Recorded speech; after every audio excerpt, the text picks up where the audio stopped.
sound is good and all that? Yep. Okay. So whenever you're ready, go ahead and introduce yourself. Okay. My name is Jerry Guzaldo. I work at Waubonsie Valley High School, and the class that you saw me working with was a freshman honors class. Good. All right. Question 1. We want to understand the decisions you made in planning for this lesson and how it fits into the unit and year. First question, how does this lesson connect to and build on students' prior skills and knowledge? What was taught before this lesson and what will come after it? The students prior to this lesson worked on vocabulary. The text is fairly complex, so they worked on vocabulary. And then they were introduced to, we worked on a guided reading where we, over the course of 2 days, where we were essentially working on comprehension prior to the lesson. Then when the lesson came into play, we were analyzing the structure of the essay, Edward Said's essay, and afterwards, the students, as you saw in the lesson, they'll be applying it to all the pieces of literature that we studied so far in the semester. Discuss the sequence of the lessons that surround this one lesson. This lesson is at the end, is coming towards the end of the semester. So at this point, they've read 4 major works. They started with Asher Lev. My name is Asher Lev by Chaim Potok. They moved to Fahrenheit 451 with Ray Bradbury, then the Odyssey with Homer, and Of Mice and Men by John Steinbeck. And then over the course of each one of those texts, the students had some essential understandings that they were applying to each piece of literature. Then when they got to this essay, we were essentially refining their understanding of exile. So they've been working with the concept of exile over multiple works. And then now, the goal of this lesson in this unit here was to validate their reading and their understanding of exile from a fairly complex point of view, from a scholar's point of view. And so hopefully they were seeing the ideas we've been discussing over the course of the units at play in someone who thinks for a living, as a professional. So, Okay. Did that answer the question? Yeah. Okay. So next up is the text used in this lesson part of a sequence of texts designed to build skills and knowledge? If so, please give an example of other texts that form this sequence. Did I answer it then? Well, you did go through the list. You want to move on? Yes, Is sir. the text used in this lesson? Mm-hmm. You want to go over a little bit of... Is the text, so B was, is the text used in this lesson part of a sequence of text designed to talk about the text? Oh, so I was under the impression, I answered B just now, right? You did. You listed them, but did you go into detail about the text in this particular lesson that we filmed? The text in that particular lesson, yes. Okay. So at the end, when they were applying them, those were each one, I don't know, was I clear on that? I guess in that lesson, you saw them applying it to all the pieces, at the end of the lesson, to all the pieces of fiction we studied so far. Which book was it again? Of Mice and Men, Fahrenheit 451, Okay, The so Odyssey. it is all of those. Yeah. Okay, gotcha. Okay. Good. We're good on that then. Okay. Moving on, talk about the standards targeted in this lesson. What did you do to make the lesson reflect the full intent of that standard? There were 2 parts to the lesson. The first part, or 3 parts to the lesson, but the second part of the lesson focused on informational text. The third part of the lesson focused on literature.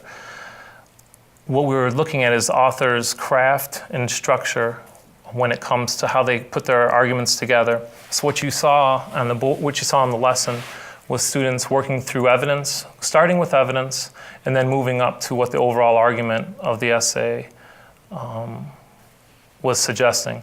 So once we worked through that, once they were able to identify the structure of the lesson, and then paraphrase the overall point of view of Said's point of view, then they were asked to go ahead and apply it to the literature that we've studied so far this semester, looking at the positives and the negatives, potential negatives, the potential positives, the negatives and the potential positives of exile.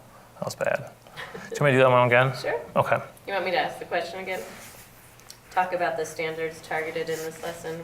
What did you do to make the lesson reflect the full intent of the standard? Let me just glance at one thing real quick. the full intent of the standard. Let me just have that here.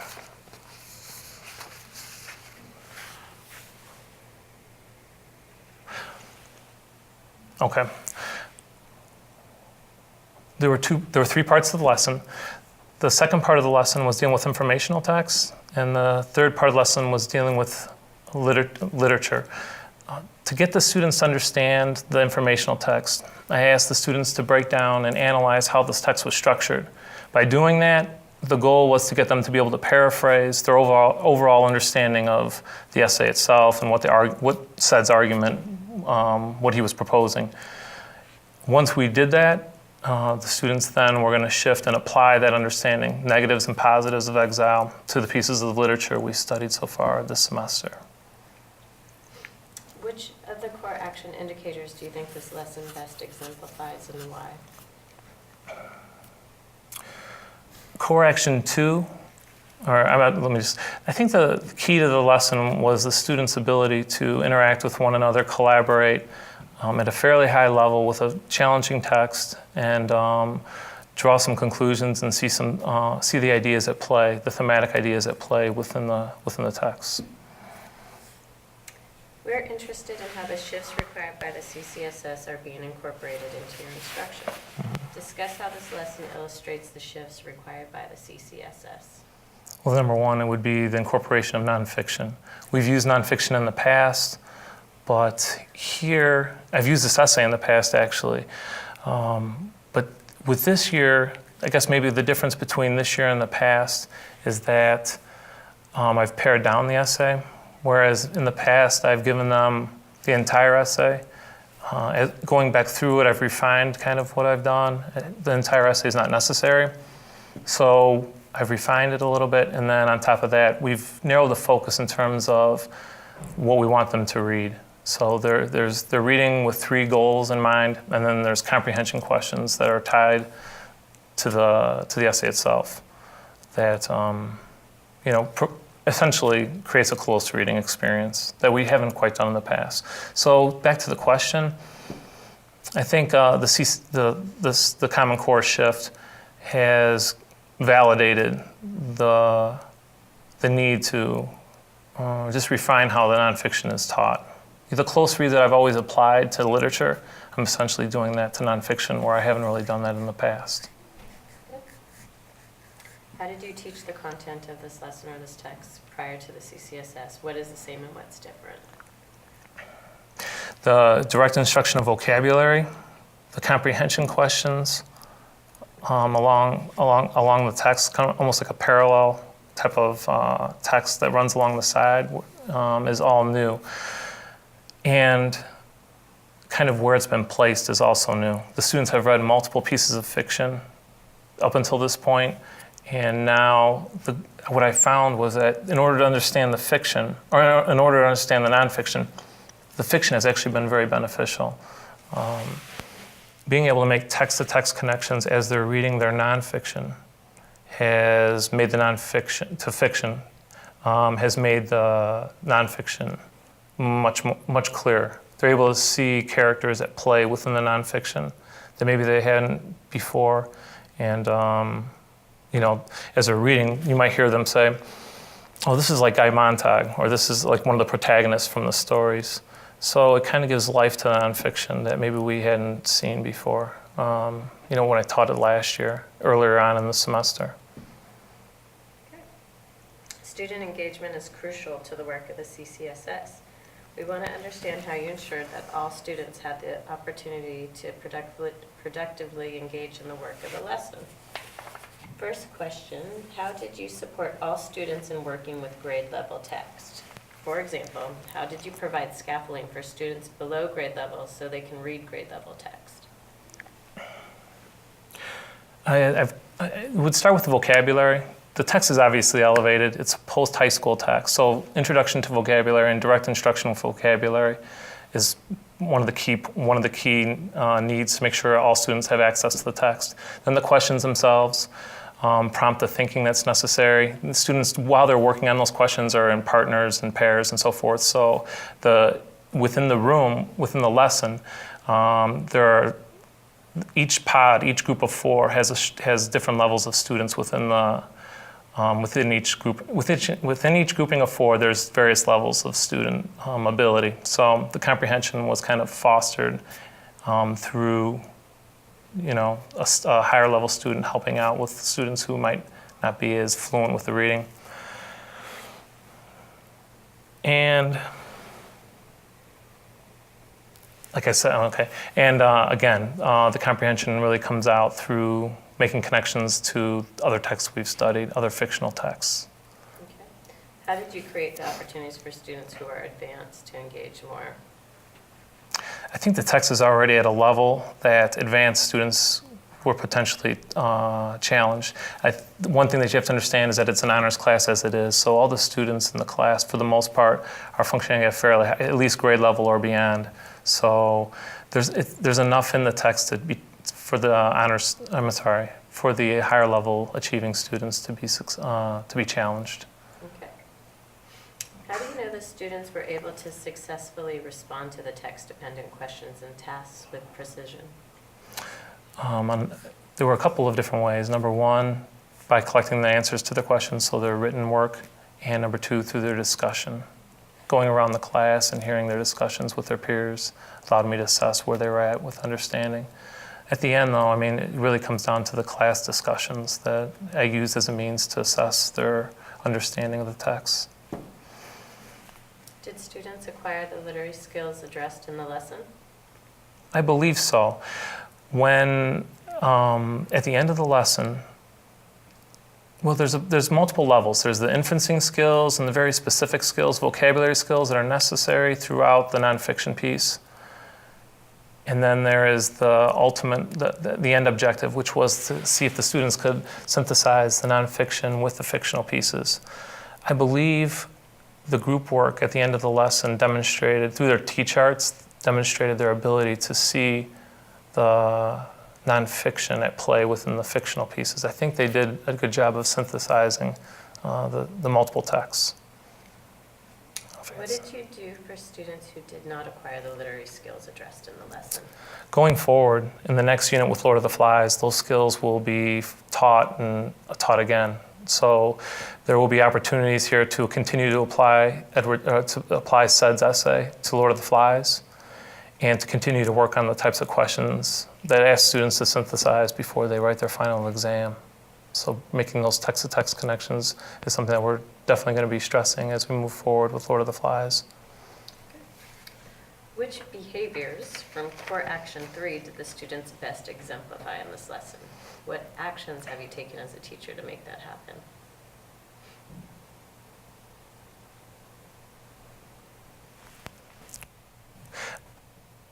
I think the students' use of evidence within the unit, within the lesson, the students' use of evidence within the lesson was exemplified well.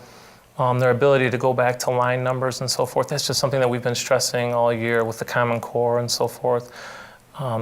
Line numbers, page numbers, and then specific references to text as they respond to questions posed, and also as they respond to one another. I think when you see within the lesson one student making a comment or asking a question, and then another student trying to clarify that student's question, I think within the class there's good collaboration, strong collaboration, where the students feel comfortable sharing their ideas with one another and critiquing each other's ideas. Okay. Would you like to comment on any of the students' submitted work? Could we say that one for last? Sure. Would we use this for that, maybe, or no? Yeah, you can go over that if you want. So we'll keep going, and Okay. then I'll let you open that up. Great instructors are continuously learning. We want to understand what you celebrated in this lesson and what you would improve upon. Reflecting on the lesson, what worked particularly well and what might you do differently? I thought the end of the lesson worked well. If I were to do something differently, I might have expanded the second part of the lesson when we were working with the structure of the essay and talking about the nonfiction and the structure of Said's essay. The instruction there could have gone on for quite a bit longer. I could have probably not stretched it, but worked on those those understandings for an entire period. So going in reflection, I feel as though the students demonstrated understanding through the discussion, but I could have prompted them further and looked at some more specifics within the essay. So that would have been an area that I could have actually made part of the lesson I could have grown to include more skills. Okay. Were there any surprises or unexpected student behaviors or reactions? I'm just, in general, I've done this essay, I've worked on this essay now for 3 years, since I was made aware of it through an AP prompt. It fit the text that we're already studying and some of the concepts we're already studying. And I guess I'm just always surprised by the nature of the students' intrigue or their willingness to engage the essay. It's complex. It was nothing that I've ever done when I was in high school. So to see the students willingly participate in and actually find it interesting, I find just great. Yeah. Cool. Should I go back and do some of that over or no? I don't know, what do you think? I mean, I think you're answering them, you're being direct. Okay. I know it's harder to get the thoughts out when you don't do the interview right after, because you've had a few classes. Plus, I'm just bad at this though, too. I appreciate you're fine. I think you're being harder on yourself. I think you're really answering the questions directly. I just feel like I'm stumbling over a lot of my words and so forth. If you want to go over any of them, let me know, because again, it's all edited. Okay. So if there's an area that you'd like to, you want to elaborate on, then let's go for it. I don't know if it's so much elaborating or just saying it more clearly. Okay. So again, would you like to comment on any of the students' submitted work? Well, here's an example of what the students produced in the third part of the lesson. And they're looking at, okay, so Edward Said's essay is broken down into 2 components, and their work there was the negative component of exile, and then the potential positive components of exile. And as the students were working through the negative components, you start to see here some of the ideas we've been looking at over the course of the semester emerging. The idea of Montag sacrificing,